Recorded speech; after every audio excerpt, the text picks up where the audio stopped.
What's going on, boxing fans? Julian Williams here at the distance. I got a video for you guys tonight. This is a prediction video for Paul Williams versus Sergio Martinez. Matchup takes place November the 20th for the WBC and the Ring Magazine Middleweight Championship. Puts together the challenge of Paul Williams in a rematch against Sergio Martinez, who's the champion. After defeating Kelly Pavlik on April the 17th for the Middleweight Championship, the lineal title at hand. The matchup takes place at a catch weight of 157 pounds. Overall, I do think that the catch weight is quite stupid, especially for the lineal middleweight championship at stake. But anyway, overall, it's a good matchup. Very highly anticipated rematch between Paul Williams and Sergio Martinez, who pretty much had a pretty big shootout last year. It was actually Sergio Martinez was a replacement for Kelly Pavlik, who had pulled out to turn around and face another fighter like a couple weeks later. But Pavlik pulled out, Martinez stepped in and put on a very good performance. He did come up short this time, or the first time against Williams in the matchup. I had a draw, but it could have gone either way. But overall, I think that Martinez opened a lot of eyes with that matchup and with that performance.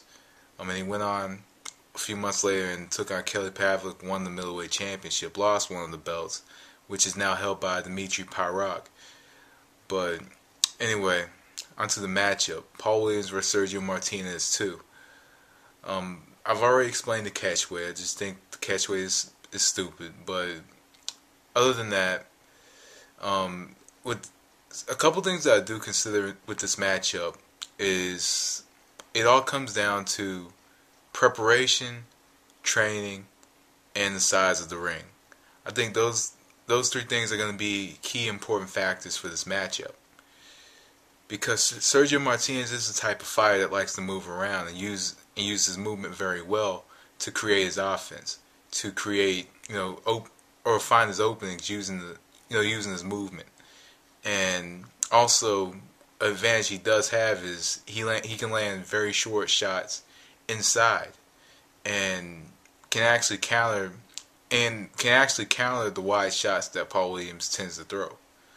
Sergio Martinez in this matchup has to use everything to his advantage. He has to use the ring, every side of the ring. He's gonna have to move a lot in this matchup. Paul Williams depends a lot on his offense and his work rate.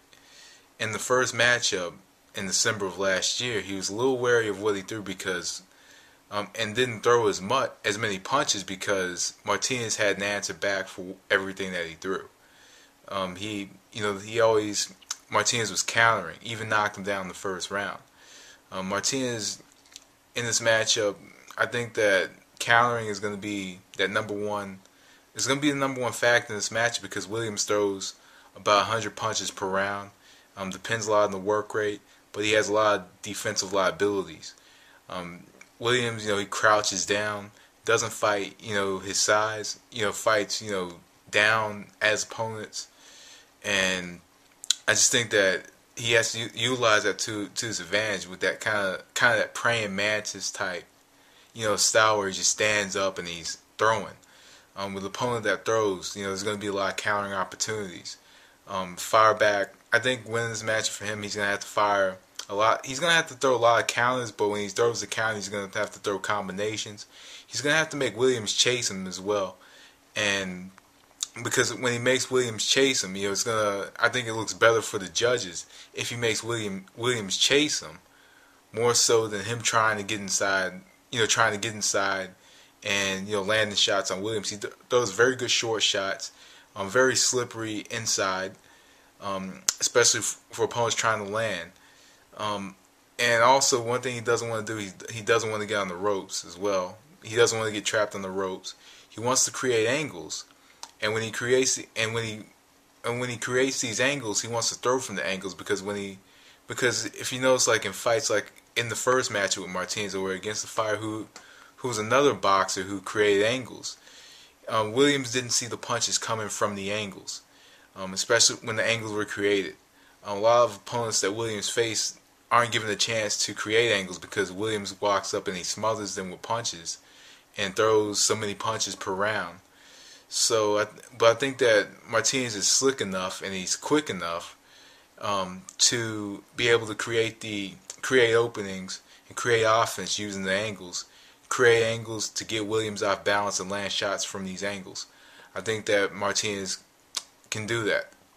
Paul Williams, big fighter, uses his work rate very well. He can fight from angles, but when he fights from angles, he's using his work rate. Big fighter, I think he has like an 81-inch reach, 81-inch reach, about 6'2", 6'3". Something that I've always had a problem with Paul Williams is the fact that he doesn't fight his size. With a fighter that big and with that long of a reach, a fighter should never be able to get inside with him. He should be keeping fighters at the end of his punches, at the end of his jab. I wouldn't be surprised if Paul Williams went into the matchup and tried to take Sergio Martinez out. I wouldn't be surprised if we saw that happen, if he came in similar to the rematch against Quintana and just swung for the fences and kind of get that, Martinez try to get Martinez at the end of the punch. But for Williams to win this matchup, Williams is going to have to come forward and use his jab coming forward. He's going to have to continuously pressure him, come forward with the jab, use that long jab to his advantage, keep him at the end of the jab, use the jab to work him, to kind of get inside and work. And with Williams, it's going to be hard to work because he has the long arms, and so it's a little hard to work on the inside. But he's shown the ability to work inside, especially in the Winky Wright fight, which is a fight he was able to work inside and kind of use the reach to his advantage. But Wright is an opponent who shells up. Martinez isn't really that type of opponent, but I think he does need to kind of keep a certain distance to where Sergio Martinez cannot get inside, to where Sergio Martinez will have trouble countering, and to where Sergio Martinez won't be able to maneuver around the ring. So I think that pressuring him, using the jab, coming forward, landing shots, pretty much just landing volume shots. Volume shots, I think, is going to be Paul Williams' key to victory. If he needs to find, pretty much find these shots. And the thing with Williams is he'll throw for the fences. He'll throw about 100 punches around, and even if they're not finding spots, then he's going to continue throwing, even if he gets countered back. But anyway, with this matchup, I'm going to go with Sergio Martinez in the rematch. I think Sergio Martinez has the ability to move around the ring, use it all to his advantage, counter. I think also he has the ability to make Williams chase him, and with Williams chasing him, I think he'll be the ring general. So I'm going to go with Sergio Martinez by a close split decision in this matchup. I think he'll take it this time. But anyway, guys, that was the distance. Thanks for watching. Peace.